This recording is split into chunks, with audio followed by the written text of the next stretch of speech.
வணக்கம் நேயர்களே.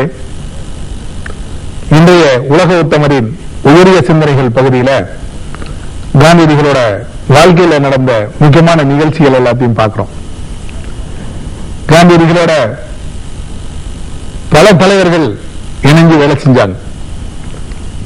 அவர் பின்னாடி அவரோட கட்டளையை ஏற்று பொதுமக்கள் ஏராளமா காந்தியடிகளோட பணிகளில் ஈடுபட்டாங்க.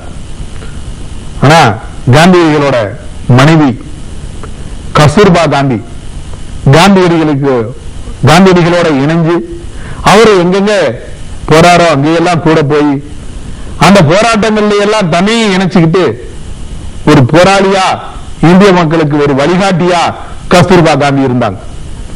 1942 வெள்ளையனே வெளியேறு அப்படின்ற ஒரு பெரிய இயக்கம் காந்தியடிகள் அன்னைக்கு ஆரம்பிக்கிறார்.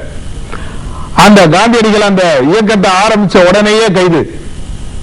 காந்தி மாத்திரமல்ல, காந்தியடிகளோட இருந்த அனைத்து தலைவர்கள், இந்தியாவில் இருந்த முக்கியமான தலைவர்கள் எல்லாத்தையுமே ராத்திரியோட ராத்திரியா கைது பண்ணி சிறைச்சாலையில் அடைச்சிட்டாங்க.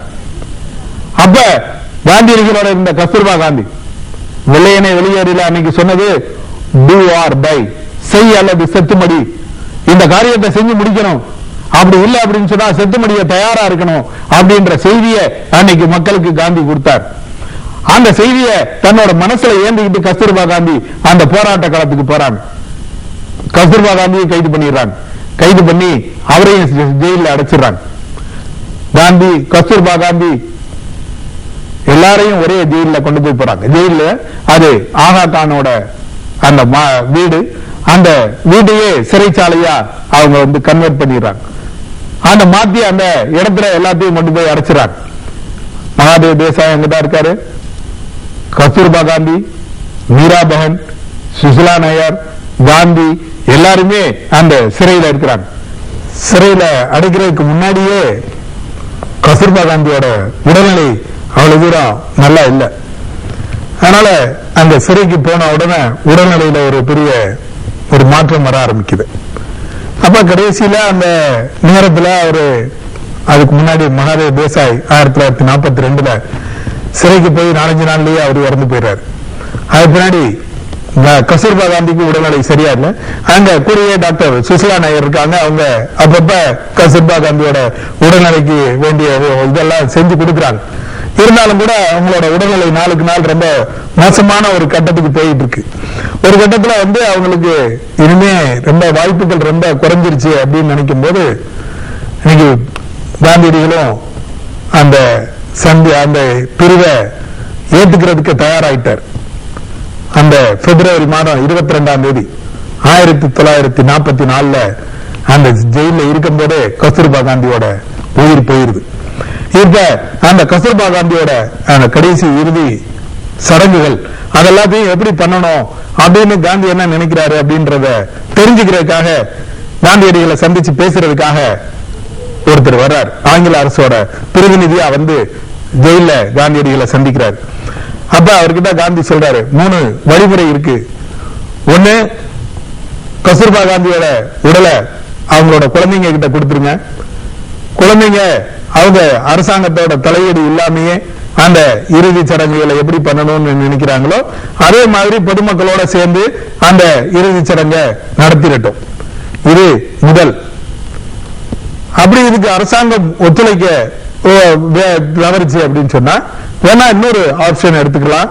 அதுல என்னன்னா உறவினர்களையும் நண்பர்களையும் இந்த சிறைச்சாலைக்கு வர சொல்லிடுறது. இங்க ஏற்கனவே மகாதேவ் தேசாய்க்கு அந்த கடைசி இறுதி சடங்கு எல்லாம் இங்கேயே நடந்து ஈமகிரியையும் இங்கேயே முடிஞ்சிருச்சு. அதே மாதிரி இங்கேயே சிறைச்சாலையிலேயே கஸ்தூர்பா காந்தியையும் அங்கேயே ஈமகிரி எல்லாம் பண்ணிடலாம். இது 2வது ஆப்ஷன். 3வது என்ன சொல்றாரு அப்படின்னு சொன்னா, அரசாங்கம் உறவினர்களை அனுமதிச்சுட்டு நண்பர்களையும் பொதுமக்களையும் அனுமதிக்க மறுத்துச்சு அப்படின்னு சொன்னா யாரையுமே அரசாங்கம் அனுமதிக்க வேண்டாம். இந்த சிறையில யாராரு நாங்க இருக்கிறோமோ நாங்களே அவரோட ஈமகிரிகளை கடைசியில முடிச்சிடுறோம் அப்படின்னு சொல்றார். அந்த நேரத்துல ஒரு சோகமான ஒரு நிகழ்வு தன்னோட மனைவி இறந்து போயிட்டாங்க. அப்படிப்பட்ட ஒரு சூழ்நிலையில கூட அரசாங்கத்துக்கு எந்த விதமான கஷ்டத்தையும் தன்னோட சொந்த காரணத்துக்காக கொடுக்க கூடாதுன்னு காந்தி நினைச்சார். அன்னைக்கு அவங்க இறந்து போயிட்டாங்க அப்படின்னு சொல்லிட்டு அதை ஒரு பெரிய அரசியல் பிரச்சனையா காந்தியடிகள் அதை எடுத்து செய்யல. அப்ப சொல்றாரு, இந்த வழிமுறைகள் இருக்கு, ஒண்ணு இப்படி செய்யுங்க, அப்படி முடியலையா அப்ப ரெண்டாவது செய்யுங்க, ரெண்டாவது முடியலையா மூணாவது செய்யுங்க அப்படின்னு சொல்லிட்டு அரசாங்கத்துக்கு என்னென்ன ஆப்ஷன்ஸ் இருக்கோ எல்லாத்தையுமே காந்தியடிகளே எடுத்து கொடுக்கிறார். காந்தியடிகள்கிட்ட கேட்கிறாங்க, சப்போஸ் நீ கஸ்தூர்பா காந்தியோட உடலை அவரோட குழந்தைகிட்ட கொடுத்துட்டா நீங்களே வெளியே போகணும்னு நினைப்பீங்களா அப்படின்னு கேட்கிறாங்க. காந்தியடிகள் சொல்றாரு, அப்படி நினைக்கல, அந்த காரியத்தை எல்லாரும் அந்த குழந்தைகளே பாத்துக்குருவாங்க, நான் போகணும்னு நான் நினைக்கல அப்படின்னு சொல்றாரு.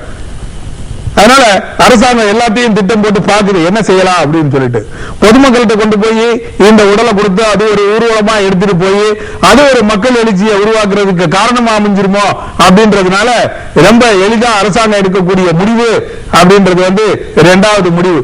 அதாவது உறவினர்களையும் நண்பர்களையும் சிறைக்குள்ளேயே அனுமதிச்சு சிறைக்குள்ளேயே அந்த ஈமக்கிரியைகளை எல்லாத்தையுமே பண்ணிடலாம் அப்படின்னு சொல்லிட்டு அந்த அரசாங்கம் ஒத்துக்கிறது.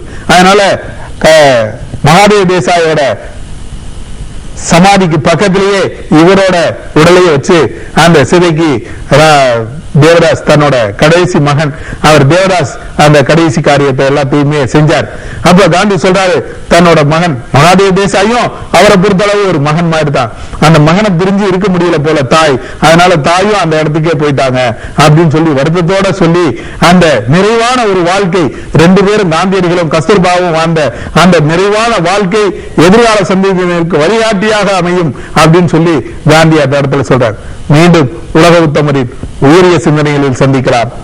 நன்றி.